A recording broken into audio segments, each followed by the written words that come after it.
사도신경으로 우리의 신앙을 하나님 앞에 고백합니다.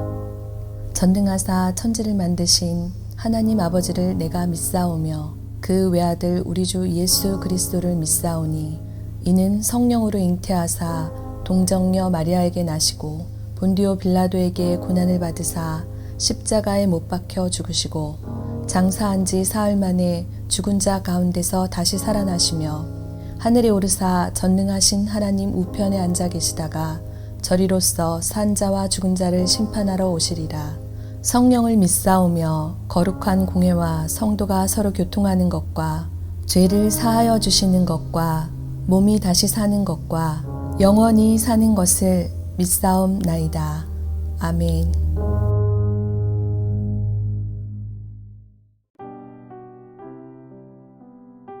오늘의 말씀 다니엘 8장 1절에서 14절 말씀입니다. 나 다니엘에게 처음에 나타난 환상 후 벨사살 왕 제3년에 다시 한 환상이 나타나니라. 내가 환상을 보았는데 내가 그것을 볼 때에 내 몸은 엘람 지방 수산성에 있었고 내가 환상을 보기는 을레 강변에서이니라. 내가 눈을 들어 본즉 강가에 두 뿔 가진 순양이 섰는데 그 두 뿔이 다 길었으며 그중 한 뿔은 다른 뿔보다 길었고 그 긴 것은 나중에 난 것이더라. 내가 본즉 그 순양이 서쪽과 북쪽과 남쪽을 향하여 받으나 그것을 당할 짐승이 하나도 없고 그 손에서 구할 자가 없으므로 그것이 원하는 대로 행하고 강하여졌더라. 내가 생각할 때에 한 순념소가 서쪽에서부터 와서 온 지면에 두루 다니되 땅에 닿지 아니하며 그 염소의 두 눈 사이에는 현저한 뿔이 있더라. 그것이 두 뿔 가진 순양 곧 내가 본 바 강가에 섰던 양에게로 나아가되 분노한 힘으로 그것에게로 달려가더니 내가 본즉 그것이 순양에게로 가까이 나아가서는 더욱 성내어 그 순양을 쳐서 그 두 뿔을 꺾으나 순양에게는 그것을 대적할 힘이 없으므로 그것이 순양을 땅에 엎드러뜨리고 짓밟았으나 순양을 그 손에서 벗어나게 할 자가 없었더라. 순념소가 스스로 심히 강대하여 가더니 강성할 때에 그 큰 뿔이 꺾이고 그 대신에 현저한 뿔 넷이 하늘 사방을 향하여 났더라. 그 중 한 뿔에서도 또 작은 뿔 하나가 나서 남쪽과 동쪽과 또 영화로운 땅을 향하여 심히 커지더니 그것이 하늘 군대에 미칠 만큼 커져서 그 군대와 별들 중에 몇을 땅에 떨어뜨리고 그것들을 짓밟고 또 스스로 높아져서 군대의 주제를 대적하며 그에게 매일 드리는 제사를 없애버렸고 그의 성소를 헐었으며 그의 악으로 말미암아 백성이 매일 드리는 제사가 넘긴 바 되었고 그것이 또 진리를 땅에 던지며 자의로 행하여 형통하였더라. 내가 들은즉 한 거룩한 이가 말하더니 다른 거룩한 이가 그 말하는 이에게 묻되 환상에 나타난 바 매일 드리는 제사와 망하게 하는 죄악에 대한 일과 성소와 백성이 내준 바 되며 짓밟힐 일이 어느 때까지 이를꼬 하매 그가 내게 이르되 2300 주야까지니 그때의 성소가 정결하게 되리라 하였느니라. 오늘 우리가 읽은 다니엘 8장은 다니엘 7장에 다니엘이 네 짐승의 환상을 본 후 2년이라는 시간이 지난 후에 일어난 일입니다. 2년의 시간이 지난 뒤 다니엘은 또다시 환상을 보게 되죠. 숫양과 숫염소에 관한 환상입니다. 숫양과 숫염소의 환상은 앞으로 세상에 일어나게 될 역사적인 사건들을 예언하고 있죠. 어떻게 보면 다니엘 7장에서 나온 환상의 이야기와 내용이 유사하다라고 느낄 수도 있습니다. 다니엘 7장에서는 다니엘은 꿈속에서 네 짐승의 환상을 통하여 앞으로 있을 미래의 일들에 대해서 보았습니다. 근데 오늘 본문 8장에서도 이와 비슷한 이야기가 전개되죠. 하지만 7장과 8장 사이에는 대단히 중요한 차이가 있습니다.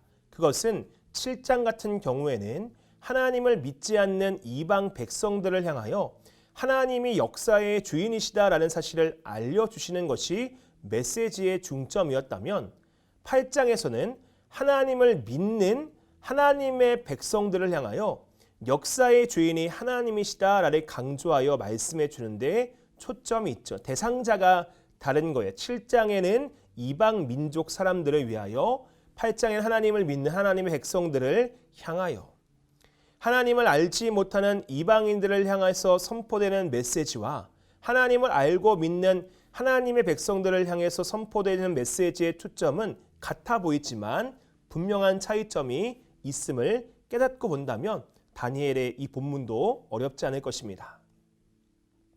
이 차이점을 알기 위해서 우리는 잠깐 이 다니엘서의 구조에 대해서 한번 살펴볼 필요가 있죠. 다니엘서의 특징 가운데 하나는 두 가지의 언어로 기록되었다라는 점이에요. 다니엘서 1장 1절부터 2장 3절까지는 히브리어로 여러분 기록되었고요. 2장 4절부터 7장 28절까지는 아람어로 기록되어 있습니다. 히브리어 같은 경우에는 이스라엘 백성들이 사용했던 언어이고 아람어는 오늘날의 영어처럼 그 당시 이방인들에게 사용되었던 가장 보편적인 언어였죠. 그리고 다시 7장이 끝나고 8장부터는 마지막 장까지 히브리어로 다시 기록되어 있는 것을 이스라엘 민족의 언어인 히브리어로 다시 한번 기록되어 있는 것을 우리가 볼 수 있게 되죠. 그럼 왜 이렇게 중간에 언어가 바뀌면서까지 다니엘서는 기록되었을까요? 그것은 당시 세계 공용어였던 아람어로 기록한 부분은 세계 역사의 흐름과 전개를 보여주시면서 진정 이 세상을 주관하고 인도하시는 분이 하나님 한 분밖에 없음을 이방인들에게까지 알려주시기를 원한 것입니다. 세계 공용어인 아람어로 기록하며 하나님을 믿지 않은 이방 사람들에게도 하나님이 어떠한 분인지를 분명히 알려주기 위한 메시지의 일환이다라는 것이죠. 그런데 8장부터 다시 히브리어로 기록된 이유는 무엇일까요? 그것은 하나님께서 다시 이스라엘 민족을 향하여 주시고자 하는 중요한 계시의 내용이 담겨져 있기 때문이죠. 그래서 8장부터는 단순히 세계 역사의 흐름이 아닌 이스라엘 민족을 중심으로 펼쳐질 미래 역사에 대해 다루고 계신 거예요. 그러면 이스라엘 민족의 중심으로 펼쳐질 이 8장의 내용을 다시 한번 자세하게 살펴보길 바랍니다. 자, 다니엘이 보았던 환상을 이렇게 증거합니다. 3절과 4절 말씀을 보면 함께 한번 읽어볼까요? 시작. 내가 눈을 들어 본즉 강가에 두 뿔 가진 수량이 섰는데 그 두 뿔이 다 길었으며 그중 한 뿔은 다른 뿔보다 길었고 그 긴 것은 나중에 난 것이더라. 내가 본즉 그 수량이 서쪽과 북쪽과 남쪽을 향하여 받으나 그것을 당할 짐승이 하나도 없고 그 손에서 구할 자가 없으므로 그것이 원하는 대로 행하고 강하여졌더라. 다니엘은 지금 바벨로니아 제국의 수도인 수상궁에 있었지만 그의 눈에 펼쳐진 장소는 을레 강변이었습니다. 그 강가에는 두 뿔을 가진 수량이 하나 있었는데 그 뿔은 둘 다 길었지만 뒤늦게 나온 뿔이 앞에 나온 뿔보다 훨씬 더 길었다라고 묘사되고 있죠. 이 뿔은 성경 안에서는 힘을 의미해요. 자, 이 숫 양은 동쪽을 제외한 나머지 세 방향, 서쪽과 남쪽과 북쪽을 날뛰면서 들이받았는데 누구 하나 막을 수가 없었고 자신이 먹은 대로 강하여졌다라고 기록하고 있죠. 이 환상의 의미를 가브리엘 천사는 20절에 이렇게 해석해 주었습니다. 내가 본 바 그 두 뿔은 이 수량은 곧 메대와 바사의 왕들을 뜻한다. 그 두 뿔은 메대와 바사, 메디아와 페르시아 제국을 의미하는 것이었죠. 처음에는 메디아가 페르시아보다 더 강했기 때문에 페르시아는 메디아의 속국으로 있었죠. 그러나 역사적으로 보면 페르시아가 독립을 하면서 점점 힘이 강해졌고 고레스 왕 때에는 두 나라는 페르시아 제국이라는 이름 안에 하나가 되게 되었어요. 페르시아 제국은 동쪽으로는 인도를 제외한 이란과 파키스탄까지와 지중해 연안과 북아프리카, 이집트까지 점령을 하게 되었다라고 역사적인 기록은 이야기합니다. 그렇게 수량이 온 세상을 점령하는가 싶더니 갑자기 핫 순염소가 나타나게 됐죠. 오늘 말씀 5절부터 7절까지 한번 보시면 내가 생각할 때 핫 순염소가 서쪽에서부터 와서 온 지면에 두루다니되 땅에 닿지 아니하며 그 염소의 두 눈 사이에는 현저한 뿔이 있더라. 그것이 두 뿔 가진 수량 곧 내가 본 바 강가에 섰던 양에게로 나아가되 분노한 힘으로 그것에게로 달려가더니 내가 본즉 그것이 수장에게로 가까이 나아가서는 더욱 성내어 그 수장을 쳐서 그 돛불을 꺾으나 수장에게는 그것을 대적할 힘이 없으므로 그것이 수장을 땅에 엎드려뜨리고 짓밟았으나 수량을 그 손에서 벗어나게 할 자가 없었더라. 다니엘이 숫양의 의미를 생각하고 있는데 뿌리 하나 달린 숫염소가 나타나서 숫양의 돛불을 박살내고 말아요.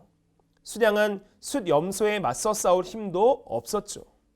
그 숫염소가 얼마나 빨리 달렸는지 발이 땅에 닿지 않을 정도였다라고 이야기합니다. 그럼 이 숫염소가 의미하는 것은 또 무엇입니까? 21절의 말씀을 빌려보면 털이 많은 이 숫염소는 곧 헬라의 왕이요. 그 둔 눈 사이에 있는 큰 뿔은 곧 그 첫 번째의 왕이다. 숫염소는 헬라 제국을 의미하고 거기서 길다랗게 난 뿔 하나는 첫 번째 왕인 알렉산더 대왕을 뜻한다라는 것이에요. 알렉산더 대왕은 어린 시절 우리가 읽어봤던 위인전에 등장할 정도로 대단한 왕이지 않았습니까? 약간 20세에 마게도니아의 왕위를 이어받아서 마게도니아와 할례를 합병하고 5년 만에 페르시아 제국을 멸망시키고 그 다음은 두로와 애굽을 치고 인도까지 진군을 해요. 하지만 그렇게 온 세상을 파죽지세로 달리며 점령했던 알렉산더 대왕은 BC 323년 33세의 젊은 나이에 원정지에서 열병으로 그만 죽게 되죠. 왕위에 오른 지 13년 만에 요절하게 되었다라는 것이에요. 그로 인해 헬라 제국은 말씀과 같이 4개의 나라로 갈라지게 돼요. 오늘 말씀 8절의 말씀을 보면 숫염소가 스스로 심히 강대하여 가더니 강성할 때 그 큰 뿔을 꺾이고 그 대신 현저한 뿔 넷이 하늘 사방을 향하여 났더라. 여러분, 이 예언의 말씀이 얼마나 잘 들어맞습니까? 놀라울 정도로 정확하다라는 것이에요. 알렉산더 대왕이 33세의 나이로 세상을 떠나고 그가 남긴 두 아들도 암살되며 그의 가문은 완전히 끊어지게 되었어요. 그리고 헬라 제국은 4장군에 의해 4개의 나라로 분열되게 되었죠. 그리고 그 중에 하나가 이스라엘을 심히 괴롭히게 된다. 이게 바로 8장 이스라엘 민족에게 주시는 하나님의 예언의 메시지인 거예요. 11절과 12절의 말씀을 보면 또 스스로를 높아져서 군대의 주제를 대적하며 그에게 매일 드리는 제사를 없애버렸고 그의 성소를 헐왔으며 그의 악으로 말미암아 백성이 매일 드리는 제사가 넘긴 바 되었고 그것이 또 진리를 땅에 던지며 자의로 행하여 형통하였더라. 오늘 말씀의 하이라이트죠. 다니엘 8장은 누누이 이스라엘 민족을 위하여 하나님이 보여주신 환상이라고 말씀드렸습니다. 아까 헬라 제국이 4개로 쪼개졌는데 그 4개의 나라 중에 셀레우코스라는 그 나라가 이스라엘 땅을 지배하게 돼요. 그 중에 셀레우코스 왕조의 8대 왕인 안티오쿠스 4세의 종교적인 박해는 이스라엘 민족에게 굉장히 극심했죠. 그는 등극하자마자 팔레스타인을 헬라화하는 정책을 강제적으로 시행합니다. 헬라적 정책이라는 것은 여호와 하나님을 섬기는 신앙을 버리게 만들고 헬라의 우상들을 섬기라라는 것이에요.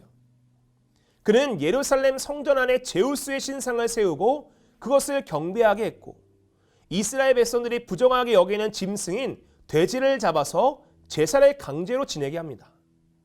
성경을 읽는 것과 소유하는 것을 금지하게 하였고 안식일과 절기를 지키지 못하게 했으며 할례를 베푸는 것도 금지하게 되었죠. 그것을 어기는 사람은 죽음을 면치 못했어요. 심지어 성전 안에서 매춘까지 자행하는 끔찍한 음행을 저질렀다라는 것이에요. 물론 이런 박해와 핍박에도 끝은 있습니다. 자, 오늘 다니엘은 이스라엘 민족이 헬라 제국에 의해 고통받는 환상을 보며 하나님께 묻죠.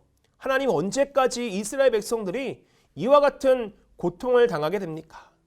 그러자 하나님이 뭐라고 이야기하십니까? 2300주야까지라고 말씀하시죠. 학자들은 이 기간을 3년 반이다 라고 해석합니다.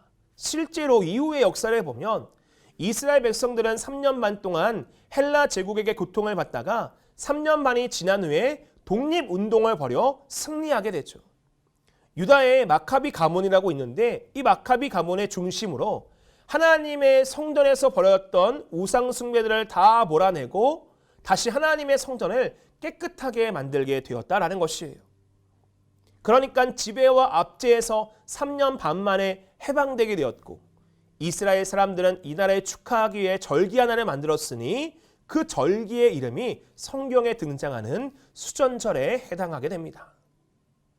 그럼 여기서 궁금한 것은 하나님은 왜 다니엘에게 이런 환상을 앞으로 일어날 그 일들을 보여주셨는가? 다니엘이 살았을 때 안티오쿠스 에파파네스의 때까지는 약 400년의 간격이 있잖아요. 너무나 먼 이야기 아니에요? 그리고 지금 이 다니엘은 종과 포로와 노예의 신분으로 살아가고 있죠.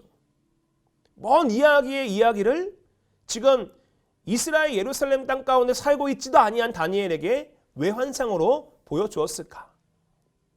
하나님이 환상을 보여주신 것에는 분명한 이유가 있죠. 첫째는 이방인, 아니 모든 사람들에게 주시는 교훈은 세상의 나라는 영원하지 않기에 언젠가는 소멸하고 만다라는 것을 알려주기 위하여 먼저 다니엘에게 환상을 보게 하신 거예요. 다니엘서의 전체 주제는요, 다니엘의 믿음과 신앙에 대해서만 이야기하는 것이 아닌 하나님의 주권에 대해 이야기하죠. 역사의 배후에는 하나님이 계시고 그분이 세상과 인간의 역사를 주관하고 계시다라는 것이에요. 그러니 우리는 날마다 이 세상을 주관하시는 하나님 앞에 겸손해야 된다라는 메시지를 주고, 두 번째, 이스라엘에게 주는, 아니 믿는 자에게 주는 그 모든 교훈은 하나님을 진짜 잘 믿어야 된다라는 것이에요. 너희의 상황과 현실이 어떻든 상관이 없다. 중요한 거는 하나님은 이스라엘을 사랑하셨으니, 아니 끝까지 사랑하실 것이니 너희도 하나님을 끝까지 사랑하고 하나님을 끝까지 잘 믿어야 된다라는 것이에요. 이스라엘 백성들이 왜 멸망했어요? 왜 종으로 끌려가고 노예로 끌려가고 포로로 끌려갔어요? 하나님을 잘 믿지 않았기 때문에, 범죄했기 때문에. 하나님이 수없이 선지자들과 예언자들을 보냈으나 이스라엘 백성들은 그 하나님의 음성을 듣지 않고 제멋대로의 길을 걸어갔기 때문에 경고와 심판을 받지 않았습니까? 이제는 돌이켜야 된다. 앞으로도 이러한 역사의 일들이 일어날 것인데 너희는 지금부터라도 하나님을 잘 믿고 끝까지 하나님을 잘 믿는 믿음 안에 살아가야 된다. 그래야 후회할 만한 일들이 이루어지지 않는다라는 것이에요. 이는 우리에게도 해당되는 메시지이죠. 우리 하나님은 모든 것을 아시는 하나님. 우리의 앞날을 아시는 분은요, 유일하신 분 하나님 한 분밖에 없어요. 그런데 앞으로 어떤 상황 환경이 펼쳐질지라도요, 결국 하나님은 승리하시거든요. 그러니 우리는요, 세상 편이 아니라 하나님 곁에 있어야 된다라는 것이에요. 우리가 내일의 일을, 우리가 우리의 앞길을 알 수 있습니까? 없어요.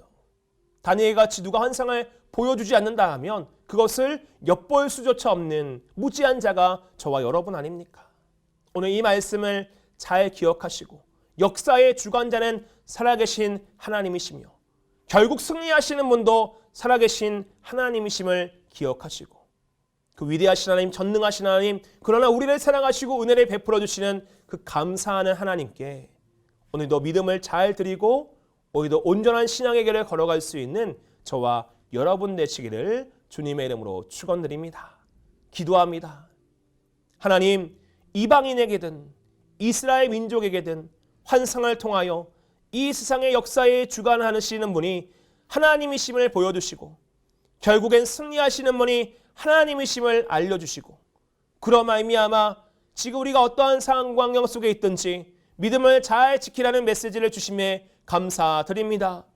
우리 역시 우리의 앞날은 모르지만 하나님을 꼭 의지하면 됩니다. 하나님을 꼭 붙들면 됩니다. 그러면 후회하지 않고 승리하게 될 줄로 믿사오니 오늘 상황과 환경 가운데 흔들리고 요동하는 것이 아닌 끝까지 주님께서 우리에게 명하신 그 길 걸어가게 하여 주시고 온전한 믿음, 강인한 믿음 하나님 붙들고 나아가 하나님 앞에 책망이 아닌 칭찬받는 우리 모두가 되게 하여 주시옵소서. 오늘도 그 역사의 주관자이신 승리자이신 그 주님과 함께 동행하여 오늘도 이기고 나아갈 수 있는 사랑하는 성도들 다 되기를 주님의 이름으로 간절히 축원하며 예수님의 이름으로 간절히 기도하옵나이다. 아멘. 주님이 가르쳐 주신 기도로 예배를 마칩니다. 하늘에 계신 우리 아버지여, 이름이 거룩히 여김을 받으시오며 나라가 임하시오며 뜻이 하늘에서 이루어진 것 같이 땅에서도 이루어지이다. 오늘 우리에게 일용할 양식을 주시옵고 우리가 우리에게 죄 지은 자를 사하여 준 것 같이 우리 죄를 사하여 주시옵고 우리를 시험에 들게 하지 마시옵고 다만 악에서 구하옵소서. 나라와 권세와 영광이 아버지께 영원히 있사옵나이다. 아멘.